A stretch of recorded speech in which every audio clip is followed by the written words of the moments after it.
ਬਿਸਮਿਲ੍ਲਾ ਰਹਿਮਾਨ ਰਹੀਮ ਤੇ ਅਸਲਾਮ ਵਾਲੇਕਮ। 28 ਮਈ ਤੇ ਅੱਜ ਦੇ ਪੰਜਾਬੀ ਵੀਲੌਗ 'ਚ ਸੱਜਣਾ ਮਿੱਤਰਾਂ ਭੈਣਾਂ ਭਰਾਵਾਂ ਮਾਵਾਂ ਤੇ ਬਜ਼ੁਰਗਾਂ ਨੂੰ ਜੀ ਆਇਆਂ ਨੂੰ। ਅੱਜ ਤੁਹਾਡੇ ਨਾਲ ਜਿਹੜੀਆਂ 4-5 ਗੱਲਾਂ ਸਾਂਝੀਆਂ ਕਰਨੀਆਂ ਨੇ, ਉਹਨਾਂ 'ਚੋਂ ਪਹਿਲੀ ਗੱਲ ਹੈ ਮਲਕ ਰਿਆਜ਼ ਤੇ ਚੌਧਰੀ ਨਿਜ਼ਾਮਦੀਨ ਦਾ ਟਾਕਰਾ। ਹਜੇ ਕੱਲ੍ਹ ਹੀ ਮਲਕ ਰਿਆਜ਼ ਨੇ ਇੱਕ ਬੜਾ ਤੱਤਾ ਟਵੀਟ ਕੀਤਾ ਸੀ ਤੇ ਚੌਧਰੀ ਨਿਜ਼ਾਮਦੀਨ ਉਹਨੂੰ ਫੂਕਾਂ ਮਾਰ ਕੇ ਠੰਡਾ ਕਰਨ ਡਿਆ ਸੀ ਵੀ ਚਲੋ ਘੁੱਟੋ ਵੱਟੀ ਪੀ ਲਾਂਗੇ। ਮਲਕ ਰਿਆਜ਼ ਸਾਹਿਬ ਵੀ ਤੁਹਾਨੂੰ ਪਤਾ ਤੇਜ਼ ਆਦਮੀ ਨੇ, ਉਹਨਾਂ ਕੰਮ ਥੱਲੇ ਨਹੀਂ ਡਿੱਗਣ ਦਿੱਤਾ। ਉਹਨਾਂ ਇੱਕ ਮੁਬੈਨਾ ਤੌਰ 'ਤੇ ਨਵੀਂ ਆਡੀਓ ਆਪੇ ਹੀ ਆਪਣੀ ਲੀਕ ਕਰ ਛੜੀ। ਹੁਣ ਸਾਡਾ ਤਜਜ਼ੀਆ ਹੈ, ਜ਼ਾਹਿਰ ਹੈ ਮਲਕ ਰਿਆਜ਼ ਸਾਹਿਬ ਦੀ ਜਿਹੜੀ ਆਡੀਓ ਤੁਹਾਨੂੰ ਸੁਣਾਉਣੇ ਵੀ ਹੈ, ਉਸ ਆਡੀਓ 'ਚ ਤਾਂ ਉਹਨਾਂ ਕੰਮ ਤੋੜ ਅਪੜਾ ਛੱਡਿਆ। ਉਹਨਾਂ ਆਖਿਆ ਵੀ ਜੇ ਮੈਨੂੰ ਬਹੁਤਾ ਤੰਗ ਕੀਤਾ ਜਾਂ ਮੇਰਾ ਸਾਹ ਬੰਦ ਕੀਤਾ ਜਾਂ ਮੇਰਾ ਕੋਈ ਬਿਲਾ ਕਰਨ ਦੀ ਮੁਕੰਮਲ ਕੋਸ਼ਿਸ਼ ਕੀਤੀ ਤੇ ਫਿਰ ਮੈਂ ਸਾਰਿਆਂ ਨੂੰ ਹੀ ਨੰਗਿਆਂ ਕਰ ਦਿਆਂਗਾ। ਉਹਨਾਂ ਆਖਿਆ ਮੈਂ ਗੱਲ ਲਕਾਉਂਦਾ ਕੋਈ ਨਹੀਂ, ਗੱਲ ਤੁਹਾਨੂੰ ਸਾਰੀ ਦੱਸ ਦੇਣਾ ਵੀ ਮੈਂ ਪਹਿਲਾਂ ਹੀ ਮੈਸੇਜ ਰਿਕਾਰਡ ਕਰ ਦਿੱਤਾ ਅਤੇ ਮੈਂ ਸਾਰਿਆਂ ਨੂੰ ਹੀ ਨੰਗਾ ਕਰ ਦੇਣਾ। ਮੇਰੇ ਕੋਲ ਕਿਹਦਾ ਹਿਸਾਬ ਮੌਜੂਦ ਨਹੀਂ ਹੈਗਾ। ਤੁਹਾਨੂੰ ਪਤਾ ਹੀ ਹੈ ਵੀ ਸਾਡੇ ਬੜੇ ਪੁਰਾਣੇ ਅਤੇ ਨਵੇਂ ਅਤੇ ਫਲਾਣੇ ਜਿੰਨੇ ਵੀ ਚੌਧਰੀ ਨਿਜ਼ਾਮਦੀਨ ਦੇ ਆਸੇ ਪਾਸੇ ਦੇ ਬੰਦੇ ਨੇ, ਉਹ ਮਲਕ ਸਾਹਿਬ ਦੇ ਕੋਲੋਂ ਹਰ ਤਰ੍ਹਾਂ ਦੇ ਫਾਇਦੇ ਵੀ ਚੁੱਕਦੇ ਰਹੇ ਨੇ, ਪਲਾਟ ਵੀ ਅਤੇ ਰੁਪਈਏ ਵੀ। ਅਤੇ ਮਲਕ ਸਾਹਿਬ ਨੇ ਕਿਹੜਾ ਬੰਦਾ ਜਿਹੜਾ ਵਿਕਣ ਵਾਲਾ ਹੈ ਸੀ ਅਤੇ ਉਹਦਾ ਜ਼ਮੀਰ ਨਾ ਖਰੀਦਿਆ ਹੋਵੇ ਪਾਕਿਸਤਾਨ 'ਚ। ਮਲਕ ਸਾਹਿਬ ਹੁਣ ਮੁਬੈਨਾ ਤੌਰ 'ਤੇ ਇਹ ਆਡੀਓ ਲੀਕ ਦੇ ਵਿੱਚ ਆਖਿਆ ਵੀ ਤਗੜੇ ਹੋ ਜਾਓ, ਜੇ ਮੈਨੂੰ ਗੋਡਾ ਫੇਰੋਗੇ ਤਾਂ ਫਿਰ ਮੈਂ ਐਸਾ ਧੌਣ 'ਤੇ ਗੂਠਾ ਫੇਰਾਂਗਾ ਕਿ ਉਸ ਤੋਂ ਬਾਅਦ ਚੇਤੇ ਕਰੋਗੇ ਵੀ ਅਸੀਂ ਇਕੱਲੇ ਨਹੀਂ ਖਰਾਬ, ਇੱਥੇ ਸਾਰੇ ਨੇ ਜਨਾਬ। ਜਦੋਂ ਹੋਏਗਾ ਹਿਸਾਬ ਉਦੋਂ ਵੇਖ ਲਾਂਗੇ। ਇਹ ਜ਼ਰਾ ਸੁਣੋ ਪਹਿਲਾਂ ਮਲਕ ਰਿਆਜ਼ ਸਾਹਿਬ ਕਹਿਣ ਕੀ ਡਏ ਨੇ, ਉਹਨਾਂ ਦੀ ਜ਼ਰਾ ਮੁਬੈਨਾ ਆਡੀਓ ਇਹਨੂੰ ਸੁਣੋ। ਇਸ ਨੂੰ ਅਸੀਂ ਮੁਬੈਨਾ ਇਸ ਤੋਂ ਆਖਾਂਗੇ ਵੀ ਮਲਕ ਰਿਆਜ਼ ਸਾਹਿਬ ਨੇ ਅਜੇ ਆਫੀਸ਼ੀਅਲੀ ਆ ਕੇ ਇਹਨੂੰ ਤਸਲੀਮ ਤਾਂ ਨਹੀਂ ਕੀਤਾ, ਲੇਕਿਨ ਲੱਗ ਤੇ ਵੈਸੇ ਉਹਨਾਂ ਦੀ ਆਡੀਓ ਰਹੀ ਹੈ। ਅਤੇ ਇਹ ਜ਼ਰਾ ਸੁਣੋ ਮਲਕ ਸਾਹਿਬ ਦੀ ਮੁਬੈਨਾ ਆਡੀਓ ਅਤੇ ਉਸ ਤੋਂ ਬਾਅਦ ਤਬਸਰਾ ਕਰਦੇ ਹਾਂ। ਤੇ ਮੈਂ ਇੱਕ ਚੀਜ਼ ਦੱਸ ਦਵਾਂ, ਜਿਸ ਦਿਨ ਮੈਂ ਕਿਤਾਬ ਖੋਲ੍ਹੀ, ਮੈਂ ਤੁਹਾਨੂੰ ਕਈ ਦਫਾ ਕਿਹਾ ਬੈਠਾ ਪਾਕਿਸਤਾਨੀ ਤਦਲਾ ਆਏਗਾ ਔਰ ਤੁਸੀਂ ਜਾਣਦੇ ਵੀ ਹੋ ਆਏਗਾ। ਜਿੰਨਾ ਕੁਛ ਮੈਨੂੰ ਪਤਾ ਹੈ ਔਰ ਜਿੰਨਾ ਕੁਛ ਮੈਂ ਇਨਵੋਲਵ ਰਿਹਾ ਇਹਨਾਂ ਚੀਜ਼ਾਂ 'ਚ, ਅਗਰ ਮੈਨੂੰ ਇਹਨਾਂ ਖਰਾਬ ਕਰਨ ਦੀ ਕੋਸ਼ਿਸ਼ ਕੀਤੀ ਤਾਂ ਮੈਂ ਇਨਸ਼ਾ ਅੱਲਾਹ ਤਾਲਾ ਸਾਰਾ ਕੁਝ ਬਾਹਰ ਕਰ ਦਾਂਗਾ। ਮੈਂ ਆਲਰੇਡੀ ਰਿਕਾਰਡ ਕਰਕੇ ਰੱਖ ਲਿਆ ਤਾਂ, ਮੈਂ ਇਹਨੂੰ ਛੁਪਾਇਆ ਤਾਂ ਨਹੀਂ ਹੈ, ਮੈਂ ਇਹਨੂੰ ਸੇਵ ਕਰ ਲਿਆ ਤਾਂ। ਲੇਕਿਨ ਇਹ ਮੈਨੂੰ ਨੁਕਸਾਨ ਪਹੁੰਚਾ ਰਹੇ ਨੇ। ਮੈਂ ਹੁਣ ਤੱਕ ਮੁਲਕ ਦੇ ਨਾਲ ਆ, ਮੁਲਕ ਔਰ ਪਾਕਿਸਤਾਨ ਨੂੰ ਤਰੱਕੀ ਚਾਹੁੰਦਾ।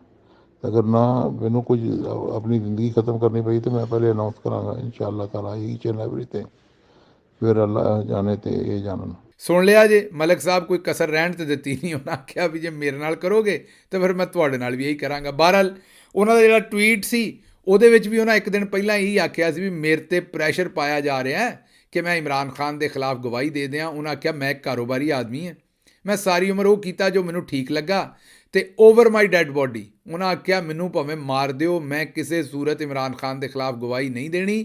ਤੁਸੀਂ ਮੇਰਾ ਕਾਰੋਬਾਰ ਵੀ ਤਬਾਹ ਕੀਤਾ, ਹੋਰ ਵੀ ਧਮਕੀਆਂ ਲਾ ਰਹੇ ਹੋ, ਪਰ ਮੈਂ ਕਿਸੇ ਸੂਰਤ ਇਮਰਾਨ ਖਾਨ ਦੇ ਖਿਲਾਫ ਜਿਹੜੀ ਹੈ ਨਾ ਜੀ ਉਹ ਗਵਾਹੀ ਨਹੀਂ ਦੇਣੀ। ਇਹ ਉਹਨਾਂ ਟਵੀਟ ਕੀਤਾ ਸੀ। ਹੁਣ ਸਾਨੂੰ ਲਿਫਾਫੇ ਦੱਸਣ ਡਏ ਨੇ ਵੀ ਉਹਨਾਂ 'ਤੇ 450 ਅਰਬ ਦਾ ਰੈਫਰੈਂਸ ਬਣਨਾ, ਵੀ ਉਹਨਾਂ ਕਰਾਚੀ ਦੇ ਵਿੱਚ ਕੁਝ ਜ਼ਮੀਨ ਲਈ ਸੀ ਅਤੇ ਉਹ ਜ਼ਮੀਨ ਜਿਹੜੀ ਖਾ ਪੀ ਗਏ ਅਤੇ ਉਹਨਾਂ ਜਨਾਬ ਉਹਦੇ ਪੈਸੇ ਜਮ੍ਹਾਂ ਨਹੀਂ ਕਰਾਏ ਹਕੂਮਤ ਨੂੰ, ਕਿਉਂਕਿ ਸੁਪਰੀਮ ਕੋਰਟ ਨੇ ਆਖਿਆ ਸੀ ਵੀ ਉਹਦਾ 450 ਅਰਬ ਜਮ੍ਹਾਂ ਕਰਾਓ। ਅਗਰ ਇੰਜ ਹੋਇਆ ਤਾਂ ਜ਼ਰੂਰ ਕਾਰਵਾਈ ਕਰੋ, ਜ਼ਾਹਿਰ ਹੈ, ਕਿਉਂਕਿ ਸਾਡਾ ਹਿੱਸਾ ਤਾਂ ਨਹੀਂ ਹੈਗਾ ਉਸ ਜ਼ਮੀਨ 'ਚ। ਲੇਕਿਨ ਇੱਕ ਸਵਾਲ ਹੈ ਕਿ ਜਿਹੜੇ ਮਲਕ ਰਿਆਜ਼ ਸਾਹਿਬ ਨੇ ਕਰਾਚੀ ਜਿਹੜੀ ਜ਼ਮੀਨ ਲਈ, ਉਹ ਸਿੰਧ ਹਕੂਮਤ ਨੇ ਸ਼ਾਇਦ ਉਹਨਾਂ ਨੂੰ ਮੁਫਤ ਦਿੱਤੀ ਸੀ ਜਾਂ ਪੈਸੇ ਲੈ ਕੇ ਦਿੱਤੀ ਸੀ, ਪਰ ਸਿੰਧ ਹਕੂਮਤ ਕਿਹਦੀ ਸੀ? ਜ਼ਰਦਾਰੀ ਸਾਹਿਬ ਦੀ। ਉਹਨਾਂ ਹੀ ਜ਼ਰਦਾਰੀ ਸਾਹਿਬ ਦੀ ਮੁਬੈਨਾ ਤੌਰ 'ਤੇ ਜਿਨ੍ਹਾਂ ਨੂੰ ਮਲਕ ਰਿਆਜ਼ ਸਾਹਿਬ ਨੇ ਕਰਾਚੀ ਅਤੇ ਲਾਹੌਰ ਹਰ ਥਾਂ 'ਤੇ ਬਿਲਾਵਲ ਹਾਊਸ ਬਣਾ ਦਿੱਤੇ ਨੇ, ਅਤੇ ਉਹ ਹੀ ਜ਼ਰਦਾਰੀ ਸਾਹਿਬ ਜਿਨ੍ਹਾਂ ਨੂੰ ਚੌਧਰੀ ਨਿਜ਼ਾਮਦੀਨ ਨੇ ਆਪਣਾ ਸੁਪਰੀਮ ਕਮਾਂਡਰ ਬਣਾਇਆ।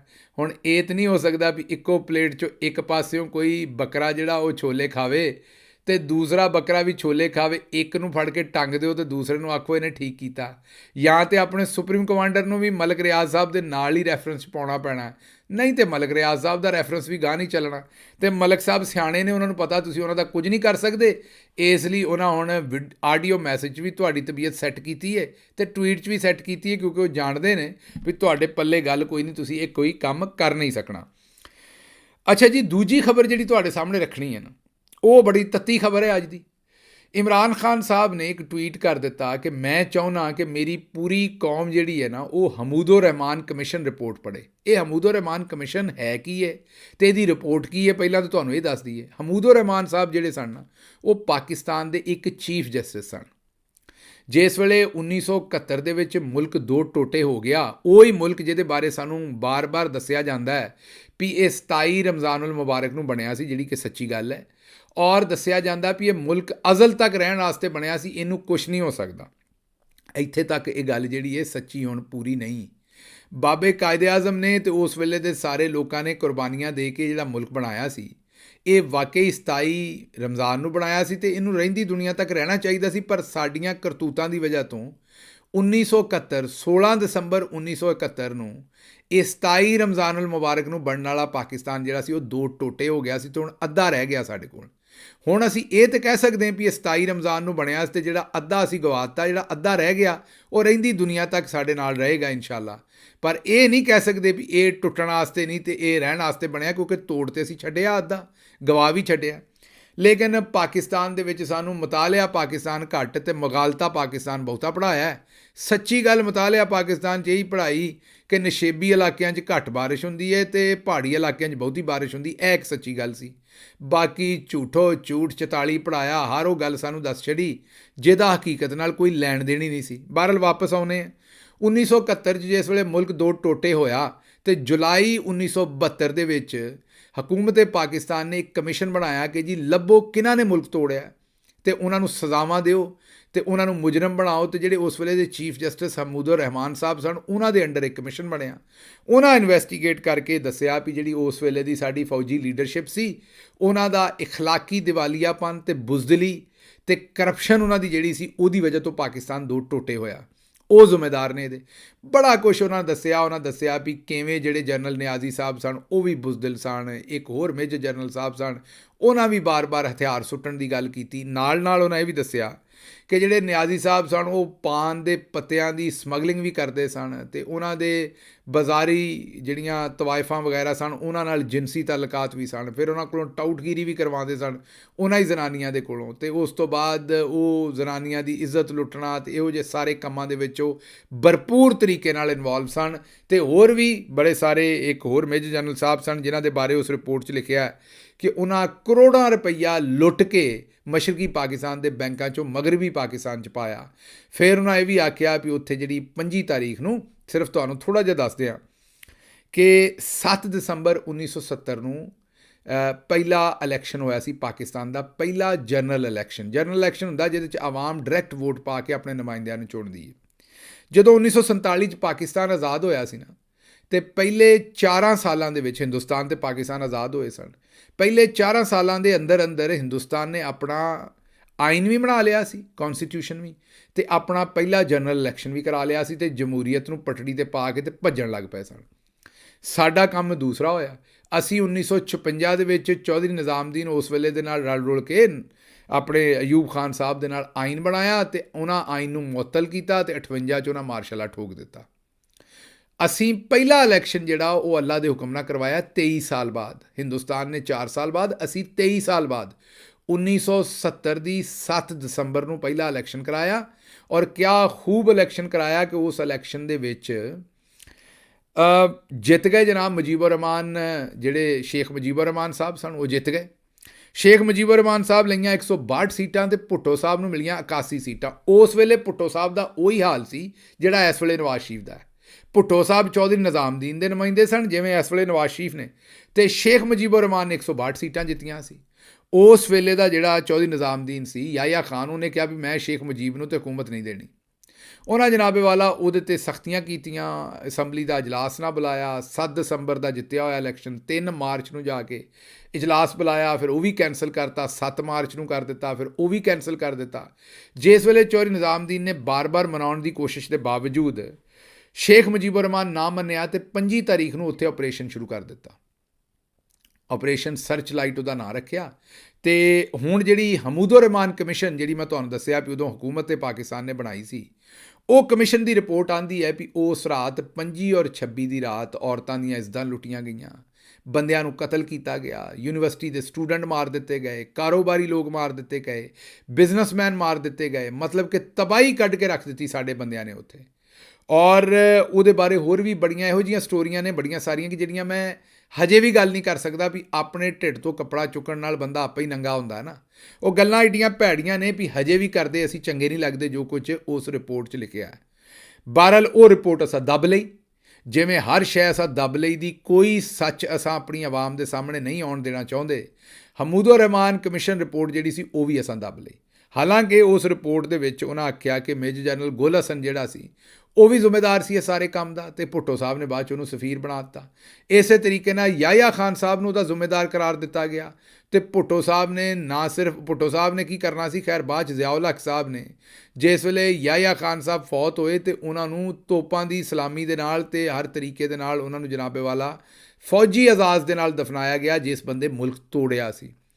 ਯਾਹਿਆ ਖਾਨ ਸਾਹਿਬ ਜਿਹੜੇ ਨੇ ਉਹ ਹਜੇ ਵੀ ਮੁਲਕ ਤੋੜਨ ਦੇ ਬਾਅਦ ਵੀ ਛੱਡਣਾ ਨਹੀਂ ਸੀ ਚਾਹੁੰਦੇ ਆਪਣਾ ਇਕਤਦਾਰ। ਉਹ ਤੇ ਇੱਕ ਬ੍ਰਿਗੇਡੀਅਰ FB ਅਲੀ ਸਨ ਜਿਹੜੇ ਖਾਰੀਆਂ ਜੇਲਮ ਦੇ ਵਿੱਚ ਅਪੁਆਇੰਟਡ ਸਨ, ਤੇ ਉਹਨਾਂ ਸੌਫਟ ਕੂ ਕਰ ਦਿੱਤਾ ਸੀ ਫੌਜ ਦੇ ਵਿੱਚ। ਉਹਨਾਂ ਇੱਕ ਪੈਗਾਮ ਭੇਜ ਦਿੱਤਾ ਸੀ ਔਰ ਉਸ ਤੋਂ ਬਾਅਦ ਉਹਨਾਂ ਨੂੰ ਗ੍ਰਿਫਤਾਰ ਵੀ ਕੀਤਾ ਗਿਆ। ਉਹ ਖੈਰ ਇੱਕ ਲੰਮੀ ਕਹਾਣੀ ਹੈ, ਕਿਸ ਦਿਨ ਫਿਰ ਉਸ 'ਤੇ ਗੱਲ ਕਰਾਂਗੇ। ਪਰ ਬ੍ਰਿਗੇਡੀਅਰ FB ਅਲੀ ਅਗਰ ਉਹ ਕੂ ਸ਼ੂ ਕਰਨ ਵਾਲਾ ਕੰਮ ਨਾ ਕਰਦਾ ਤੇ ਯਕੀਨ ਕਰੋ ਕਿ ਯਾਹਿਆ ਖਾਨ ਸਾਹਿਬ ਨੇ ਬੈਠੇ ਹੀ ਰਹਿਣਾ ਸੀ, ਉਹਨਾਂ ਨਹੀਂ ਸੀ ਉੱਠਣਾ। ਤੇ ਬਹਰਹਾਲ ਹੁਣ ਇਹ ਗੱਲ ਤੁਹਾਨੂੰ ਸਾਰੀ ਇਸ ਤੋਂ ਸੁਣਾਈ ਹੈ ਕਿ ਇਮਰਾਨ ਖਾਨ ਸਾਹਿਬ ਇੱਕ ਟਵੀਟ ਕਰ ਛੱਡਿਆ। ਉਹਨਾਂ ਆਖਿਆ ਮੈਂ ਚਾਹੁੰਦਾ ਵੀ ਮੇਰੀ ਕੌਮ ਸਾਰੀ ਹਮੂਦੁਰ ਰਹਿਮਾਨ ਕਮਿਸ਼ਨ ਰਿਪੋਰਟ ਪੜ੍ਹੇ ਤੇ ਪੜ੍ਹਨ ਤੋਂ ਬਾਅਦ ਇਹ ਫੈਸਲਾ ਕਰੇ, ਆਪ ਫੈਸਲਾ ਕਰੇ ਕਿ ਸ਼ੇਖ ਮੁਜੀਬੁਰ ਰਹਿਮਾਨ ਗੱਦਾਰ ਸੀ, ਜਿਹਨੂੰ ਸਾਰੀ ਉਮਰ ਸਾਨੂੰ ਤੇ ਹੀ ਦੱਸਿਆ ਵੀ ਉਹਨੇ ਮੁਲਕ ਤੋੜਿਆ, ਉਹ ਗੱਦਾਰ ਹੈ। ਅਸੀਂ ਤੇ ਹੁਣ ਇਹ ਰਿਪੋਰਟ ਪੜ੍ਹੀ, ਹਿਸਟਰੀ ਹੁਣ ਪੜ੍ਹੀ ਤੇ ਸਾਨੂੰ ਪਤਾ ਲੱਗਾ ਪੂਰੀ ਕੌਮ ਨੂੰ ਵੀ ਨਹੀਂ, ਖਰਾਬੀ ਸਾਡੇ 'ਚ ਹੀ ਸੀ। ਅਸੀਂ ਉਹਨਾਂ ਨੂੰ ਇੰਨਾ ਤੋਨਾ ਫੇਰਿਆ ਵੀ ਉਹਨਾਂ ਕੋਲ ਹੋਰ ਕੋਈ ਹੱਲ ਅਸੀਂ ਛੱਡਿਆ ਨਾ। ਖੈਰ ਇਮਰਾਨ ਖਾਨ ਸਾਹਿਬ ਪੂਰੀ ਕੌਮ ਨੂੰ ਇਹ ਕਿਹਾ ਵੀ ਸ਼ੇਖ ਆਪਣਾ ਹਮੂਦੁਰ ਰਹਿਮਾਨ ਕਮਿਸ਼ਨ ਰਿਪੋਰਟ ਪੜ੍ਹੋ ਤੇ ਆਪ ਫੈਸਲਾ ਕਰੋ ਕਿ ਸ਼ੇਖ ਮੁਜੀਬੁਰ ਰਹਿਮਾਨ ਗੱਦਾਰ ਸੀ ਜਾਂ ਕੋਈ ਹੋਰ ਗੱਦਾਰ ਸੀ। ਬਸ ਇੰਨਾ ਟਵੀਟ ਕਰਨਾ ਸੀ ਇਮਰਾਨ ਖਾਨ ਨੇ ਕਿ ਚੌਈ ਨਿਜ਼ਾਮਦੀਨ ਵੀ ਘਬਰਾ ਗਿਆ ਤੇ ਲਿਫਾਫੇ ਵੀ। ਚੌਈ ਨਿਜ਼ਾਮਦੀਨ ਨੇ ਲਿਫਾਫੇ ਸਾਰੇ ਇਮਰਾਨ ਖਾਨ 'ਤੇ ਛੱਡ ਦਿੱਤੇ ਤੇ ਉਹਨਾਂ ਕਿਹਾ ਜੀ ਇਹ ਤੁਸੀਂ ਇਹ ਕਿਹੋ ਜਿਹੀਆਂ ਗੱਲਾਂ ਕਰਦੇ ਹੋ।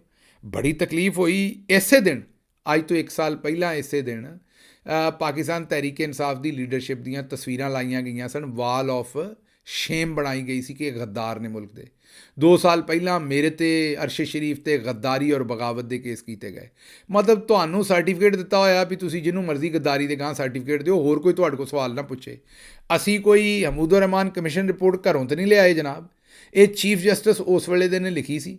ਤੇ ਜੇ ਉਹਨਾਂ ਬੰਦਿਆਂ ਨੂੰ ਸਜ਼ਾਵਾਂ ਦੇ ਦਿੰਦੇ ਤੇ ਅੱਜ ਅਸੀਂ ਅਸਲ ਹੋ ਸਕਦਾ ਵੀ ਅਸੀਂ ਇਹ ਵੇਲਾ ਨਾ ਵੇਖਦੇ। ਬਹਰਹਾਲ ਇਹ ਚੰਗਾ ਹੋਇਆ, ਇਮਰਾਨ ਖਾਨ ਸਾਹਿਬ ਨੇ ਵੀ ਆਖਿਆ ਤੇ ਚੰਗਾ ਹੋ ਗਿਆ ਕਿ ਹੁਣ ਲੋਕੀ ਉਹਨੂੰ ਪੜ੍ਹ ਰਹੇ ਨੇ। ਫਰਕ ਕੀ ਹੈ ਉਸ ਵੇਲੇ ਦੀ ਸੂਰਤ ਹਾਲ ਤੇ ਇਸ ਵੇਲੇ ਦੀ? ਇਸ ਵੇਲੇ 17 ਸੀਟਾਂ ਜਿੱਤਣ ਵਾਲੇ ਨੂੰ ਵਜ਼ੀਰ ਆਜ਼ਮ ਬਣਾਇਆ ਤੇ ਉਸ ਵੇਲੇ ਨਿਜ਼ਾਮਦੀਨ 81 ਸੀਟਾਂ ਜਿੱਤਣ ਵਾਲੇ ਨੂੰ ਬਣਾਉਣਾ ਚਾਹੁੰਦਾ ਸੀ ਤੇ ਜਿਹਦੇ ਕੋਲ 162 ਸੀ ਉਹਨੂੰ ਨਹੀਂ ਸੀ ਬਣਾਉਣਾ ਚਾਹੁੰਦਾ। ਫਰਕ ਲੇਕਿਨ ਇੱਕ ਹੈ, ਜਿਹੜਾ ਸ਼ੇਖ ਮੁਜੀਬੁਰ ਰਹਿਮਾਨ ਸੀ ਉਹ ਅਲੈਹਦਗੀ ਪਸੰਦ ਲੀਡਰ ਸੀ। ਉਹਨੇ ਅਲੈਹਦਗੀ ਦਾ ਐਲਾਨ ਕਰਤਾ ਜਿਵੇਂ ਹੀ ਉਹਨੂੰ 25 ਤਾਰੀਖ ਨੂੰ ਜਿਸ ਵੇਲੇ ਆਪਰੇਸ਼ਨ ਸ਼ੁਰੂ ਕੀਤਾ ਇਹਨਾਂ ਬੰਗਲਾਦੇਸ਼ ਦੇ ਵਿੱਚ, ਉਹਨੂੰ ਮੁਜੀਬੁਰ ਰਹਿਮਾਨ ਸਾਹਿਬ ਨੂੰ ਸਭ ਤੋਂ ਪਹਿਲਾਂ ਇਹਨਾਂ ਫੜ ਲਿਆ ਤੇ ਉਸ ਵੇਲੇ ਸਭ ਤੋਂ ਪਹਿਲਾ ਕੰਮ ਜਿਹੜਾ ਸ਼ੇਖ ਮੁਜੀਬ ਨੇ ਕੀਤਾ, ਉਹਨੇ ਆਜ਼ਾਦੀ ਦਾ ਐਲਾਨ ਕਰਤਾ, ਅਲੈਹਦਗੀ ਦਾ ਐਲਾਨ ਕਰ ਦਿੱਤਾ ਬੰਗਲਾਦੇਸ਼ ਦੀ ਦਾ। ਦੂਸਰੇ ਪਾਸੇ ਇਮਰਾਨ ਖਾਨ ਨੂੰ ਫੜਿਆ, ਗੋਲੀਆਂ ਮਾਰੀਆਂ, ਜੋ ਕੁਝ ਵੀ ਕੀਤੀਆਂ। ਇਮਰਾਨ ਖਾਨ ਆਇਨ ਦੀ ਗੱਲ ਕਰਦਾ ਹੈ, ਪਾਕਿਸਤਾਨ ਦੀ ਗੱਲ ਕਰਦਾ ਹੈ, ਪਾਕਿਸਤਾਨ ਨੂੰ ਇਕੱਠੇ ਕਰਨ ਦੀ ਗੱਲ ਕਰਦਾ ਹੈ। ਤੇ ਸ਼ੇਖ ਮੁਜੀਬ ਦੇ ਵਿੱਚ ਤੇ ਇਮਰਾਨ ਖਾਨ 'ਚ ਫ਼ਰਕ ਇਹ ਹੈ ਕਿ ਸ਼ੇਖ ਮੁਜੀਬ ਹੈ ਤੇ ਹੱਕ ਤੇ ਸੀ ਉਸ ਵੇਲੇ, ਲੇਕਿਨ ਅਲੈਹਦਗੀ ਪਸੰਦ ਸੀ। ਮੀਨ ਇਲੈਕਸ਼ਨ ਤੇ ਉਹਨੇ ਜਿੱਤਿਆ ਸੀ ਲੇਕਿਨ ਉਹ ਅਲੈਹਦਗੀ ਪਸੰਦ ਸੀ। ਇਮਰਾਨ ਖਾਨ ਨੇ ਵੀ ਇਲੈਕਸ਼ਨ ਜਿੱਤਿਆ, ਉਦੋਂ ਬਹੁਤਾ ਜਿੱਤਿਆ ਇੱਕ ਕਿਸਮ ਦਾ ਨੰਬਰਾਂ ਦੇ ਹਿਸਾਬ ਨਾਲ, ਲੇਕਿਨ ਇਮਰਾਨ ਖਾਨ ਜਿਹੜਾ ਉਹ ਇੱਕ ਆਇਨ ਪਸੰਦ ਜਿਹੜਾ ਆਦਮੀ ਹੈ, ਇਸ ਲਈ ਉਹਨੇ ਇਹੋ ਜਿਹਾ ਕੋਈ ਐਲਾਨ ਨਹੀਂ ਕੀਤਾ, ਨਾ ਉਹ ਇਨਸ਼ਾਅੱਲਾ ਕਰੇਗਾ। ਔਰ ਅਸੀਂ ਪਾਕਿਸਤਾਨ ਨੂੰ ਮਜ਼ਬੂਤ ਵੀ ਬਣਾਵਾਂਗੇ ਤੇ ਇਕੱਠਾ ਵੀ ਰੱਖਾਂਗੇ। ਲੇਕਿਨ ਇਮਰਾਨ ਖਾਨ ਦੀ ਇਸ ਟਵੀਟ ਤੋਂ ਬਾਅਦ ਚੌਧਰੀ ਨਿਜ਼ਾਮਦੀਨ ਨੂੰ ਤੇ ਉਹਨਾਂ ਲਿਫਾਫਿਆਂ ਨੂੰ ਬੜੀ ਕੈੜ ਚੜ੍ਹੀ ਹੈ ਤੇ ਉਹਨਾਂ ਇਮਰਾਨ ਖਾਨ ਦੇ ਉੱਤੇ ਜਿਹੜਾ ਜਨਾਬੇ ਵਾਲਾ ਬੜਾ ਤਬਰਰਾ ਕੀਤਾ। ਅੱਛਾ ਜੀ, ਇਹਦੇ ਨਾਲ ਹੀ ਜਿਹੜੇ ਰਾਣਾ ਸਨਾਉल्ला ਸਾਹਿਬ ਨੇ ਉਹਨਾਂ ਵੀ ਇੱਕ ਬਿਆਨ ਠੋਕਿਆ। ਉਹਨਾਂ ਕਿਹਾ ਜੀ ਕਿ शेख मुजीबुर रहमान को अल्लाह करे इमरान खान को शेख मुजीबुर रहमान के अंजाम से बचाए।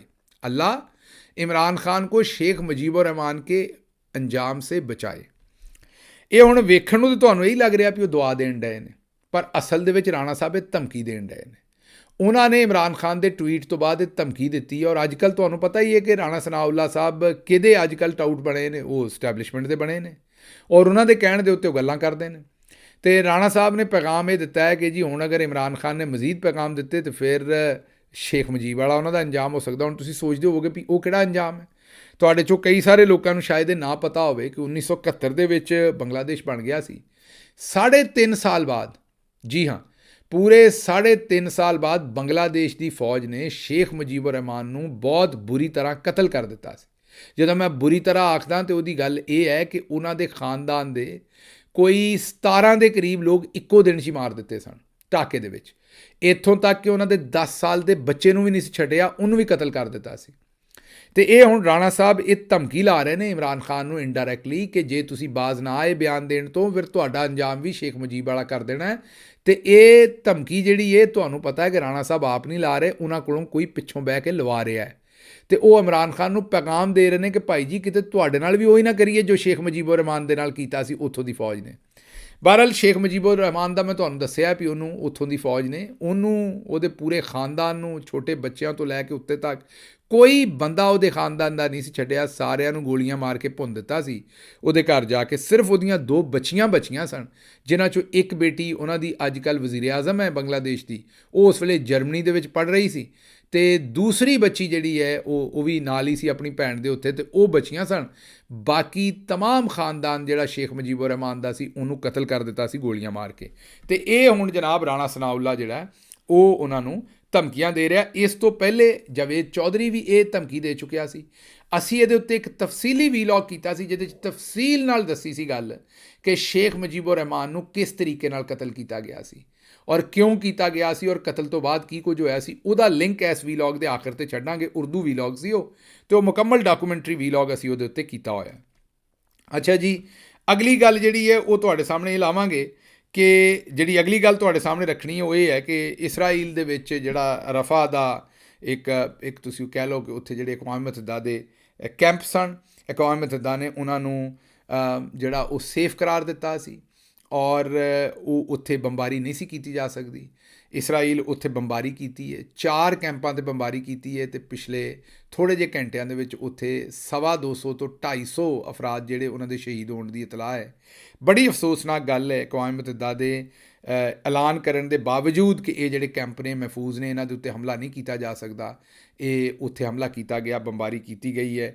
ਔਰ ਇਹ ਬਹੁਤ ਹੀ ਸਾਡੇ ਵਾਸਤੇ, ਤੁਹਾਡੇ ਵਾਸਤੇ, ਸਾਰਿਆਂ ਵਾਸਤੇ ਬੜੀ ਤਕਲੀਫ ਦੀ ਗੱਲ ਹੈ। ਔਰ ਜਿਵੇਂ ਦੁਨੀਆ ਚੁੱਪ ਹੈ, ਹੁਣ ਥੋੜ੍ਹੀ ਬਹੁਤ ਤਾਂ ਬੋਲਣ ਡਈ ਹੈ ਇਸ ਵੇਲੇ, ਲੇਕਿਨ ਓਵਰਆਲ ਦੁਨੀਆ ਜਿਵੇਂ ਚੁੱਪ ਹੈ ਉਸ ਗੱਲ ਦੇ ਉੱਤੇ ਸਾਨੂੰ ਬੜੀ ਹੈਰਾਨੀ ਵੀ ਹੁੰਦੀ ਹੈ। ਅਗਰ ਇਮਰਾਨ ਖਾਨ ਬਾਹਰ ਹੁੰਦਾ ਤੇ ਤੁਹਾਨੂੰ ਪਤਾ ਹੈ ਕਿ ਉਹ ਇਸ ਵੇਲੇ ਉਹਨਾਂ ਮਜ਼ਲੂਮਾਂ ਵਾਸਤੇ ਖੁੱਲ੍ਹ ਕੇ ਗੱਲ ਕਰਦਾ, ਠੋਕ ਵਜਾ ਕੇ ਗੱਲ ਕਰਦਾ, ਲੇਕਿਨ ਇਸ ਵੇਲੇ ਇਮਰਾਨ ਖਾਨ ਬਾਹਰ ਨਹੀਂ ਹੈਗਾ। ਪਾਕਿਸਤਾਨ ਦੇ ਵਿੱਚ ਤਾਂ ਤੁਹਾਨੂੰ ਪਤਾ ਹੀ ਹੈ ਕਿ ਮੁਜ਼ਾਹਰਾ ਹੋ ਰਿਹਾ ਸੀ ਉਹਨਾਂ ਦੇ ਹੱਕ ਦੇ ਵਿੱਚ, ਤੇ ਉੱਥੇ 2 ਬੰਦਿਆਂ ਦੇ ਉੱਤੇ ਕਾਰ ਚਾੜ੍ਹ ਦਿੱਤੀ ਸੀ। ਇੱਕ ਫੌਜੀ ਅਫਸਰ ਨੇ ਜਿਹੜਾ ਆਂਦੇ ਨੇ ਮੁਬੈਨਾ ਤੌਰ 'ਤੇ ਕਿ ਉਹਨੇ ਸ਼ਰਾਬ ਵੀ ਪੀਤੀ ਸੀ, ਤੇ ਇਹ ਹਾਲਾਤ ਉੱਥੇ ਜਿਹੜੇ ਨੇ ਉਹ ਬਣੇ ਨੇ ਇਸ ਵੇਲੇ। ਅੱਛਾ ਜੀ, ਇਹਦੇ ਨਾਲ ਹੀ ਤੁਰੇ ਜਾਂਦੇ ਹਾਂ, ਤੁਹਾਨੂੰ ਜਿਹੜੀ ਅਸੀਂ ਗੱਲ ਦੱਸੀ ਹੈ ਪੂਰੀ ਦੀ ਪੂਰੀ ਸ਼ੇਖ ਮੁਜੀਬ ਵਾਲੀ 1971 ਦੀ ਔਰ ਫਿਰ 1972 ਵਾਲੀ ਹਮੂਦ ਰਹਿਮਾਨ ਕਮਿਸ਼ਨ ਰਿਪੋਰਟ, ਉਹਦੇ ਵਿੱਚ ਤੁਹਾਡੇ ਨਾਲ ਤੁਰੇ ਜਾਂਦੇ ਹਾਂ ਇੱਕ ਕਿਤਾਬ ਦਾ ਜ਼ਿਕਰ ਵੀ ਕਰਦੇ ਹਾਂ। ਰਾਓ ਰਸ਼ੀਦ ਸਾਹਿਬ ਦੀ ਜਿਹੜੀ ਕਿਤਾਬ ਸੀ ਉਹਦੇ ਵਿੱਚ ਰਾਓ ਸਾਹਿਬ ਇਹ ਲਿਖਦੇ ਨੇ ਕਿ ਉਹਨਾਂ ਦਾ ਘਰ ਜਿਹੜਾ ਉਹ ਪਸ਼ਾਵਰ 'ਚ ਸੀ, ਤੇ ਉਹਨਾਂ ਦੇ ਘਰ ਦੇ ਬਿਲਕੁਲ ਸਾਹਮਣੇ ਜਿਹੜਾ ਉਹ ਯਾਹਿਆ ਖਾਨ ਸਾਹਿਬ ਨੇ ਆਪਣਾ ਨਵਾਂ ਘਰ ਬਣਾਇਆ ਸੀ, ਤੇ ਉਹ ਉੱਥੋਂ ਦੇਖਦੇ ਸਨ ਵੀ ਪਾਕਿਸਤਾਨ ਜਿਸ ਵੇਲੇ ਟੁੱਟ ਰਿਹਾ ਸੀ, ਆਖਰੀ ਦਿਨ ਸਨ ਜਿਸ ਵੇਲੇ ਉੱਥੇ 16 ਦਸੰਬਰ ਨੂੰ ਟੁੱਟਿਆ, ਤੇ ਉਸ ਤੋਂ ਚੰਦ ਦਿਨ ਪਹਿਲੇ ਆਖਰੀ ਦਿਨਾਂ ਦੇ ਵਿੱਚ ਯਾਹਿਆ ਖਾਨ ਸਾਹਿਬ ਨੇ ਇੱਕ ਨਵਾਂ ਘਰ ਬਣਾਇਆ ਪਸ਼ਾਵਰ ਦੇ ਵਿੱਚ, ਜਿਹਦਾ ਉਹਨਾਂ ਨੇ ਇਫਤਤਾਹ ਕੀਤਾ। ਹਾਊਸ ਵਾਰਮਿੰਗ ਪਾਰਟੀ ਆਉਂਦੇ ਨੇ ਅਮੀਰ ਲੋਕ ਜਿਸ ਵੇਲੇ ਘਰ ਨਵਾਂ ਬਣਾਉਣ ਤੇ ਉੱਥੇ ਲੋਕਾਂ ਨੂੰ ਇਕੱਠਾ ਕਰਦੇ, ਉਹਨਾਂ ਨੇ ਆਖਿਆ ਉਹਦੇ ਵਿੱਚ ਸਵਿਮਿੰਗ ਪੂਲ ਵੀ ਬਣਾਇਆ ਸੀ। ਤੇ ਪਸ਼ਾਵਰ ਦੇ ਵਿੱਚ ਇੱਕ ਜਰਮਨ ਰਹਿੰਦਾ ਸੀ ਜਿਹਦੀ ਬੀਵੀ ਬੜੀ ਖੂਬਸੂਰਤ ਸੀ। ਇਹ ਜੋ ਮੈंने देखा ਪਾਕਿਸਤਾਨੀ ਸਿਆਸਤ ਔਰ ਹੁਕਮਰਾਨੀ ਕੀ ਅੰਦਰੂਨੀ ਕਹਾਣੀ ਹੈ, ਰਾਓ ਰਸ਼ੀਦ ਸਾਹਿਬ ਦੀ ਕਿਤਾਬ ਹੈ। ਉਹਦੇ 'ਚੋਂ ਲਿਖਦੇ ਨੇ ਕਿ ਮੈਂ ਆਪਣੇ ਘਰੋਂ ਵੇਖ ਰਿਹਾ, ਸਾਹਮਣੇ ਹੋਏਗਾ ਘਰ, ਕਿ ਉਹ ਸਵਿਮਿੰਗ ਪੂਲ ਦੇ ਵਿੱਚ ਇਹ ਨਹਾ ਰਹੇ ਸਨ ਸਾਰੇ, ਤੇ ਉਹ ਜਿਹੜਾ ਜਰਮਨ ਸੀ ਜਿਹਦੀ ਬੀਵੀ ਬੜੀ ਖੂਬਸੂਰਤ ਸੀ ਉਹ ਵੀ ਨਾਲ ਨਹਾ ਰਹੀ ਸੀ, ਤੇ ਖੇਡ ਰਹੇ ਸਨ ਕਿ ਉਹ ਪੂਲ 'ਚੋਂ ਬਾਹਰ ਨਿਕਲਦੀ ਸੀ ਤੇ ਇਹ ਚੁੱਕ ਕੇ ਸਾਰੇ ਉਹਨੂੰ ਪੂਲ ਦੇ ਵਿੱਚ ਵਾਪਸ ਸੁੱਟਦੇ ਸਨ, ਤੇ ਉਹ ਵੀ ਉੱਚੀ ਹੱਸਦੀ ਸੀ ਤੇ ਇਹ ਵੀ ਉੱਚੇ ਹੱਸਦੇ ਸਨ। ਤੇ ਉੱਥੇ ਫਿਰ ਜਿਹੜੀਆਂ ਜਨਾਬ ਰੈੱਡ ਲਾਈਟਾਂ ਲੱਗੀਆਂ ਸਨ ਤੇ ਰੰਗ ਰਲੀਆਂ ਚੱਲਦੀਆਂ ਰਹੀਆਂ। ਤੇ ਉਹ ਰਾਓ ਰਸ਼ੀਦ ਸਾਹਿਬ ਇਹ ਲਿਖਦੇ ਨੇ ਕਿ ਇੱਕ ਪਾਸੇ ਪਾਕਿਸਤਾਨ ਟੁੱਟਣ ਡਿਆ ਸੀ ਤੇ ਦੂਜੇ ਪਾਸੇ ਇਹਨਾਂ ਦੇ ਇਹ ਹਾਲਾਤ ਸਨ। ਅੱਛਾ ਜੀ, ਖੈਰ ਹੁਣ ਤੁਹਾਡੇ ਕੋਈ 1-2 ਚਿੱਠੀ ਪੱਤਰ ਰੱਖ ਦਈਏ ਛੇਤੀ ਨਾਲ ਤੁਹਾਡੇ ਸਾਹਮਣੇ। ਅੱਛਾ ਜੀ, ਪਹਿਲਾ ਮੁਹੰਮਦ ਅਕਬਰ ਅਲੀ ਆਂਦੇ ਨੇ ਕਿ ਦੁਨੀਆ ਨੇ ਕਾਨੂੰਨ, ਸਿਆਸਤ, ਮਈਸ਼ਤ, ਇਨਸਾਨੀ ਹਕੂਕ, ਇੰਤਜ਼ਾਮੀਆਂ, ਤਜਾਰਤੀ ਅਮੂਰ ਦੇ ਵਿੱਚ ਕਮਾਲ ਤਰੱਕੀ ਕੀਤੀ ਹੈ ਤੇ ਅਸੀਂ ਕਰਪਸ਼ਨ, ਬਦਨਾਮੀ, ਹਿਰਸ ਦੇ ਵਿੱਚ ਕਮਾਲ ਕਰ ਦਿਖਾਇਆ। ਗੱਲ ਤੇ ਤੁਹਾਡੀ ਸੱਚੀ ਹੈ। ਅੱਛਾ ਜੀ, ਦੂਜਾ ਕਮੈਂਟ ਜਿਹੜਾ ਉਹ ਮੁਹੰਮਦ ਨਸੀਰ ਸਾਹਿਬ, ਉਹਨਾਂ ਕਿਹਾ ਗਿੱਲ ਸਾਹਿਬ ਮੈਂ ਮੁਹੰਮਦ ਨਸੀਰ ਆਜ਼ਾਦ ਕਸ਼ਮੀਰ ਤੋਂ ਹੈ, ਤੁਸੀਂ ਪਿੰਡਾਂ ਦੀਆਂ ਪਗਡੰਡੀਆਂ ਤੱਕ ਸਿਆਸੀ ਸ਼ਊਰ ਭੇਜ ਦਿੱਤਾ ਹੈ ਤੇ ਦੂਜੇ ਸੱਜਣਾਂ ਨੂੰ ਕਹੋ ਕਿ ਉਹ ਪਸ਼ਤੋ, ਬਲੋਚੀ, ਸਿੰਧੀ, ਸਰਾਇਕੀ ਦੇ ਵਿੱਚ ਵੀ ਵੀਲੌਗ ਕਰਨ। ਜੀ ਮੈਂ ਬਿਲਕੁਲ ਕਹਿ ਵੀ ਰਿਹਾ ਤੇ ਤੁਹਾਡੇ ਤਵੱਸਤ ਨਾਲ ਵੀ ਇਹ ਸਾਰਿਆਂ ਨੂੰ ਰਿਕੁਐਸਟ ਕਰਦਾ ਕਿ ਰੀਜਨਲ ਜ਼ਬਾਨਾਂ ਬੜੀਆਂ ਜ਼ਰੂਰੀ ਨੇ ਤੇ ਇਹਨਾਂ ਦੇ ਵਿੱਚ ਵੀ ਗੱਲਬਾਤ ਹੋਣੀ ਚਾਹੀਦੀ ਹੈ। अच्छा जी, अगला जो कमेंट है वो है कि गिल साहब जैसे जैसे पाकिस्तान की मईशत डूब रही है दिल भी डूब रहा है। फैसलाबाद की टैक्सटाइल फैक्ट्री मुसलसल वर्कर कढ़ रही है बाहर, मतलब कि बेरोज़गार हो रहे हैं। मैं मईशत की किताब पढ़ी है जिहदे सवाए एक्सपोर्ट ते फॉरन रैमिटेंसिस बढ़ाउण पे बाहरों लोग तुहानूं पैसे घल्लण, जिहड़े तुहाडे समुंदर पार गए होण लोग कमाउण वास्ते पैसे, ते एक्सपोर्ट वधाउण ਤੇ ਇਹਦੇ ਨਾਲ ਹੀ ਤਰੱਕੀ ਹੋ ਸਕਦੀ ਹੈ, ਇਸ ਤੋਂ ਇਲਾਵਾ ਕੋਈ ਤਰੱਕੀ ਨਹੀਂ ਹੋ ਸਕਦੀ। ਇਹ ਰਾਣਾ ਸ਼ਬੀਰ, ਡਾਬਾ ਕਲਾਂ, ਚੱਕ ਨੰਬਰ 13, ਸਫਦਰਾਬਾਦ, ਜ਼ਿਲ੍ਹਾ ਸ਼ੇਖੂਪੁਰਾ। ਰਾਣਾ ਸਾਹਿਬ, ਇਹ ਤੁਹਾਨੂੰ ਉੱਥੇ ਢਾਬਾ ਕਲਾਂ ਦੇ ਵਿੱਚ ਬੈਠਿਆਂ ਪਤਾ ਲੱਗ ਗਿਆ ਹੈ ਔਰ ਦਰੁਸਤ ਪਤਾ ਲੱਗਾ ਹੈ, ਸਹੀ ਪੜ੍ਹੀ ਹੈ ਤੁਸੀਂ ਇਕਨੋਮਿਕਸ ਦੀ ਕਿਤਾਬ, ਕਿ ਦੋ ਹੀ ਤਰੀਕੇ ਨੇ ਮੁਲਕ ਨੂੰ ਅੱਗੇ ਖੜਨ ਦੇ। ਪਰ ਵੇਖੋ ਸਾਡਾ ਚੌਧਰੀ ਨਿਜ਼ਾਮਦੀਨ ਕੀ ਕਰਨ ਡਿਆ ਹੈ। ਉਹ ਜਿਹੜੇ ਸਮੁੰਦਰ ਪਾਰ ਪਾਕਿਸਤਾਨੀ ਹੈ ਨੇ ਨਾ, ਉਹਨਾਂ ਨੂੰ ਆਂਦਾ ਵੀ ਤੁਸੀਂ ਕਰੋ ਪਾਕਿਸਤਾਨ ਦੇ ਬਾਰੇ ਟਵੀਟ ਕਰੋ ਤੇ ਅਸੀਂ ਤੁਹਾਡਾ ਨਾਂ ਲਿਸਟ 'ਚ ਪਾਉਣਾ, ਤੇ ਜਦੋਂ ਇੱਥੇ ਆਓਗੇ ਤਾਂ ਅਸੀਂ ਤੁਹਾਨੂੰ ਫੜ ਲੈਣਾ। ਮਤਲਬ ਕਿ ਜਿਹੜਾ ਸਮੁੰਦਰ ਪਾਰ ਪਾਕਿਸਤਾਨੀ ਕੋਈ ਇੱਥੇ ਪਲਾਟ ਖਰੀਦ ਲੈਂਦਾ, ਕੋਈ ਪੈਸੇ ਚਾਰ ਵਾਪਸ ਲੈ ਆਉਂਦਾ, ਉਹਨਾਂ ਨੂੰ ਵੀ ਇੰਨਾ ਡਰਾ ਯਰਕਾ ਦਿਓ ਵੀ ਉਹ ਭੱਜਣ, ਪਾਕਿਸਤਾਨ ਨਾ ਆਉਣ ਦਾ ਨਾਂ ਨਾ ਲੈਣ। ਤੇ ਇਹ ਅਕਲ ਜਨਾਬ ਤੁਹਾਨੂੰ ਹੈਗੀ ਹੈ, ਪਰ ਇਹਨਾਂ ਕੰਬਖਤਾਂ ਨੂੰ ਇੰਨੀ ਅਕਲ ਹੁੰਦੀ ਤੇ ਇੱਥੋਂ ਤੱਕ ਕੱਪੜਦੇ ਕਿਉਂ? ਇਹਨਾਂ ਦੀ ਜਿਹੜੀ ਅਕਲ ਹੈ ਤੁਸੀਂ ਵੇਖ ਹੀ ਲਈ ਹੈ। ਅੱਛਾ ਜੀ, ਉਹ ਕੱਲ ਚਿੜੀਆ ਬਲੋਚ ਨੇ ਆਖਿਆ ਸੀ ਵੀ ਇਹਨਾਂ ਕੋਲ ਹੁਕੂਮਤ ਨਹੀਂ ਚੱਲਦੀ ਤੇ ਸਾਨੂੰ ਦੇ ਦਿਓ, ਚੇਤਾ ਹੋਏਗਾ ਤੁਹਾਨੂੰ। ਇਹ ਸੈਫ ਮਲਿਕ ਸਾਹਿਬ ਨੇ ਕਿਹਾ ਵੀ ਗਿੱਲ ਸਾਹਿਬ 2 ਸੂਬੇ ਸ਼ੀਮੇਲ ਨੂੰ ਦੇ ਦਿਓ ਤੇ ਉਹ ਇਹਨਾਂ 2 ਸੂਬਿਆਂ ਨੂੰ ਮੇਰਾ ਖਿਆਲ ਕਾਫੀ ਬਿਹਤਰ ਚਲਾ ਲੈਣਗੇ। ਅੱਛਾ ਜੀ, ਨਵੀਂ ਜਮਾਤ ਦਾ ਬੱਚਾ ਹੈ ਵਹੀਦ ਅਹਿਮਦ, ਉਹਨਾਂ ਆਖਿਆ ਜੀ ਸਾਨੂੰ ਅਜੇ ਤੱਕ ਕਿਤਾਬਾਂ ਕੋਈ ਨਹੀਂ ਮਿਲੀਆਂ, ਜਿਹੜੀਆਂ ਬੱਚਿਆਂ ਨੂੰ ਸਕੂਲ ਦੀਆਂ ਕਿਤਾਬਾਂ ਨਹੀਂ ਮਿਲੀਆਂ ਤੇ ਬਾਜੀ ਦਾ ਰਲ ਮਿਲ ਕੇ ਕੋਈ ਹੱਲ ਕੱਢਣਾ ਚਾਹੀਦਾ, ਇਸ ਤੋਂ ਬਗੈਰ ਕੰਮ ਬਣਨਾ ਕੋਈ ਨਹੀਂ। ਅੱਛਾ ਜੀ, ਅਗਲੀ ਜਿਹੜੀ ਗੱਲ ਹੈ ਉਹ ਕਰਨ ਦੀ ਜਿਹੜੀ ਅਗਲੀ ਤੁਹਾਡੇ ਸਾਹਮਣੇ ਰੱਖਦੇ ਹਾਂ ਉਹ ਜੀ ਕਿ ਮੁਹੰਮਦ ਅਰਸ਼ਦ ਚੌਧਰੀ ਸਾਹਿਬ ਕਹਿੰਦੇ ਨੇ ਕਿ ਡਾਕਟਰ ਸਾਹਿਬ ਸਲੀਮ ਸਾਫੀ ਵਰਗੇ ਜਿਹੜੇ ਲੋਕ ਨੇ ਇਹਨਾਂ ਨੂੰ ਤਕਲੀਫ ਹੀ ਹੈ ਕਿ ਪਹਿਲੇ ਜਿਹੜਾ ਵੀ ਝੂਠ ਮਾਰਦੇ ਸਨ ਅਸੀਂ ਇਹਨਾਂ ਦੇ ਉੱਤੇ ਯਕੀਨ ਕਰ ਲੈਂਦੇ ਸਾਂ, ਸਾਡੇ ਕੋਲ ਕੋਈ ਆਪਸ਼ਨ ਨਹੀਂ ਸੀ। ਹੁਣ ਸੋਸ਼ਲ ਮੀਡੀਆ ਦੀ ਵਜ੍ਹਾ ਤੋਂ ਇਹਨਾਂ ਦਾ ਤੀਆ ਪਾਂਚਾ ਹੋ ਜਾਂਦਾ ਤੇ ਇਸ ਵਜ੍ਹਾ ਤੋਂ ਜਿਹੜਾ ਨਾ ਜੀ ਇਹ ਸਾਡੇ ਖਿਲਾਫ ਨੇ। ਅੱਛਾ ਜੀ, ਅੱਜ ਤੁਸੀਂ ਆਖਣਾ ਪਤਾ ਨਹੀਂ ਮੈਂ ਆਪਣੇ ਸ਼ਹਿਰ ਵਾਲਿਆਂ ਨੂੰ ਕੋਈ ਜ਼ਿਆਦਾ ਤਵੱਜੋ ਦਿੱਤੀ, ਪਰ ਪਤਾ ਨਹੀਂ ਇਹ ਕਮੈਂਟ ਅੱਜ ਮੇਰੀ ਟੀਮ ਨੇ ਸਾਰੇ ਕਿਉਂ ਕੱਢੇ ਨੇ, ਜ਼ਿਆਦਾ ਲੈਲਪੁਰ ਦੇ ਹੀ ਨੇ, ਫੈਸਲਾਬਾਦ ਦੇ ਹੀ ਨੇ। ਉਹਨਾਂ ਕਿਹਾ ਮੀਆਂ ਮੋਹਸਨ ਸਾਹਿਬ ਕਹਿੰਦੇ ਨੇ ਵੀ ਗਿੱਲ ਸਾਹਿਬ ਇਮਰਾਨ ਖਾਨ ਦੀ ਹਕੂਮਤ 'ਚ ਮੇਰਾ ਕਾਰੋਬਾਰ ਚੰਗਾ ਚੱਲਦਾ ਸੀ, ਨੂਨ ਲੀਗ ਵਾਲੇ ਆਏ ਤੇ ਕੋਈ ਪੈਸੇ ਸ਼ੈਸੇ ਵੀ ਕੋਈ ਨਹੀਂ ਹੈਗੇ ਤੇ ਹੁਣ ਕੰਮ ਵੀ ਕੋਈ ਨਹੀਂ ਤੇ ਮੈਂ ਦੁਬਈ ਹੁਣ ਕੰਮ ਸ਼ੁਰੂ ਕਰਨ ਲੱਗਾ, ਜਦੋਂ ਦੁਬਾਰਾ ਇਮਰਾਨ ਖਾਨ ਆਏਗਾ ਤਾਂ ਫਿਰ ਪਾਕਿਸਤਾਨ ਸ਼ੁਰੂ ਕਰਾਂਗੇ। ਤੇ ਇਹ ਜਨਾਬ ਤੁਹਾਡਾ ਇਕੱਲਿਆਂ ਦਾ ਨਹੀਂ, ਕਈਆਂ ਦਾ ਇਹੀ ਹਾਲ ਹੈ। ਤੇ ਦੁਆ ਕਰਨੇ ਕਿ ਪਾਕਿਸਤਾਨ ਦੀ ਇਹਨਾਂ ਕੋਲੋਂ ਜਾਨ ਛੁੱਟੇ ਤੇ ਪਾਕਿਸਤਾਨ 'ਚ ਮਾੜਾ ਬੰਦਾ ਜਿਹਦਾ ਉਹਦਾ ਕੋਈ ਸਾਹ ਨਿਕਲੇ। ਲਓ ਜੀ, ਮੈਨੂੰ ਦਿਓ ਇਜਾਜ਼ਤ ਤੇ ਰੱਬ ਰਾਖਾ।